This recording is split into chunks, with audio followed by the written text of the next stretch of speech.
అనగనగా ఒక రాజు. ఆ రాజు అష్ట ఐశ్వర్యాలతో తులతూగుతూ చీకు చింతా లేకుండా చాలా కాలం జీవించాడు. రాజ్యానికి శత్రు భయం లేదు.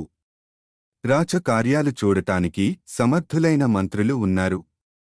ఇంక రాజుగారికి ఉన్న పనల్లా ఏమిటంటే సుష్టుగా భోంచెయ్యటము, కడుపులో చల్ల కదలకుండా కూర్చుని రకరకాల వినోదాలు అనుభవించటం.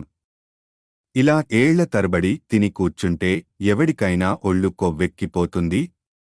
రాజుగారికి అంతే అయింది. పొట్ట బానలాగా పెరిగింది. ఒళ్ళు లావే బరువెక్కిపోయింది. కూర్చున్నవాడు లేవటం కూడా కష్టమైంది. నడవటానికి అసలే శక్తి లేదు. తన స్థితి తలుచుకుంటే రాజుగారికే భయం పుట్టుకొచ్చింది. శరీరం ఐరావతంలాగా పెరిపోయిందాయే, అడుగు తీసి అడుగు పెట్టలేడాయే.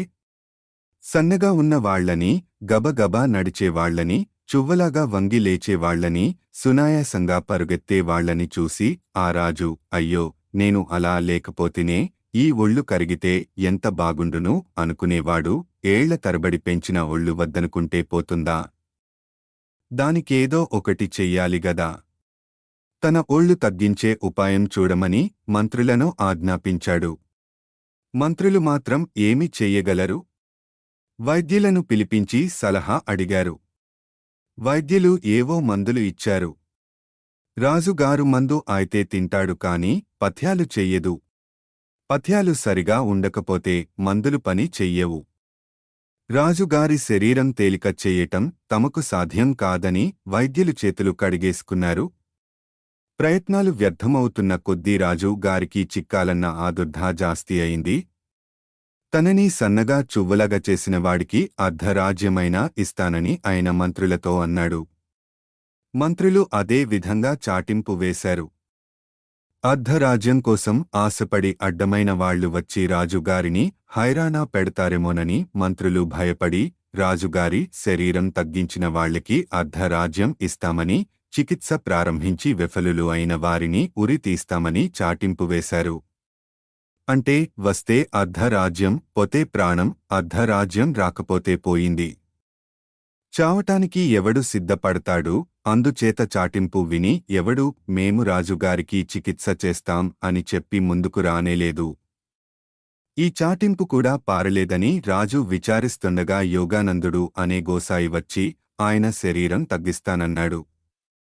అందుకుగాను ఏ ఔషధాలు ఉపయోగించేది మాకు చెప్పాలి. మా ఎదుటే వాటిని తయారు చెయ్యాలి అన్నారు మంత్రులు.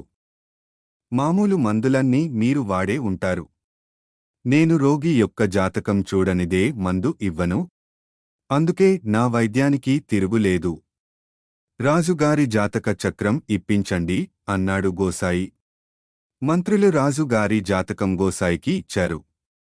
గోసాయి దాన్ని చాలాసేపు పరిశీలించి చప్పరించి రాజుగారికి మందులతో పనిలేదు.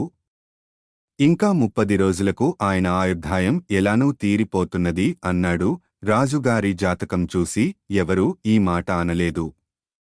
నీవు చెప్పేది వట్టి అబద్ధం అన్నారు మంత్రులు.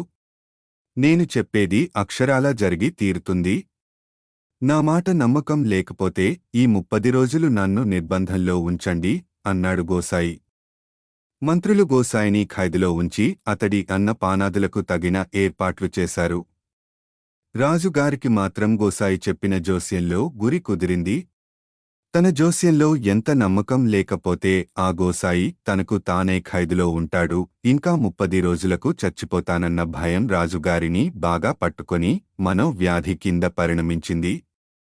ఒక్కొక్క క్షణమే గుడుస్తుంటే తన ప్రాణం కొంచెమే పోతున్నట్టు అనిపించేది. ఆయనకు వినోదాలు చూడాలన్న ఆసక్తి పూర్తిగా పోవటం అటుంచి కంటికి కునుకు అన్నది రాకుండా పోయింది. ఆ రోజు కారోజు రాజుగారి మనోవ్యాధి పెరగసాగింది. గోసాయి మాటలు నిజం కావని మంత్రులు ఎంత ధైర్యం చెప్పినా రాజుగారి మనోవ్యాధి తగ్గలేదు. గోసాయి చెప్పిన గడువు పూర్తి కాకుండానే ఆయన పూర్తిగా మంచం పట్టాడు. బంధువులతో, మంత్రులతో మాట్లాడటం కూడా మానేశాడు. 30 రోజులు ఎలాగో గడిచాయి. రాజుగారు చిక్కి శల్యమయ్యాడే తప్ప చావలేదు.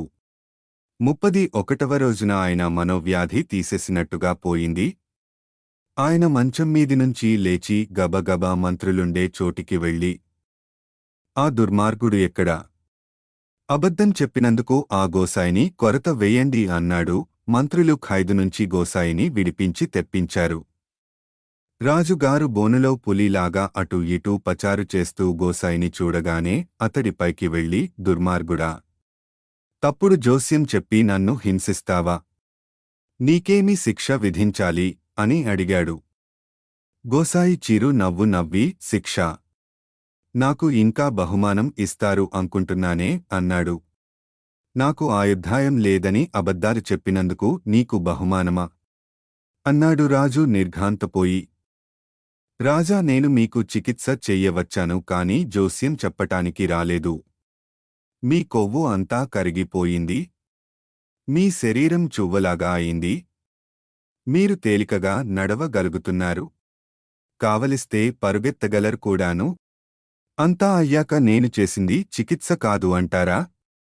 అన్నాడు గోసాయి. రాజుగారు ఆశ్చర్యపడ్డారు. ఆయన నిలువుటద్దం దగ్గరికి వెళ్ళి తన శరీరం చూసుకుని పరమానందం చెందాడు. పొట్ట అంతా మాయం అయ్యింది. కొవ్వు అంతా కరిగిపోయింది. ఇప్పుడు తాను అందరిలాగే ఉన్నాడు. మనోవ్యాధి మందులాగా పనిచేసింది. ఈ గోసాయికి అర్ధరాజ్యం ఇచ్చేసేయండి అన్నాడు రాజు తన మంత్రులతో. ఫ్రెండ్స్, ఈ వీడియో నచ్చితే లైక్ చెయ్యండి, షేర్ చెయ్యండి, సబ్స్క్రైబ్ చెయ్యండి. బెల్ ఐకాన్ మీద క్లిక్ చెయ్యండి.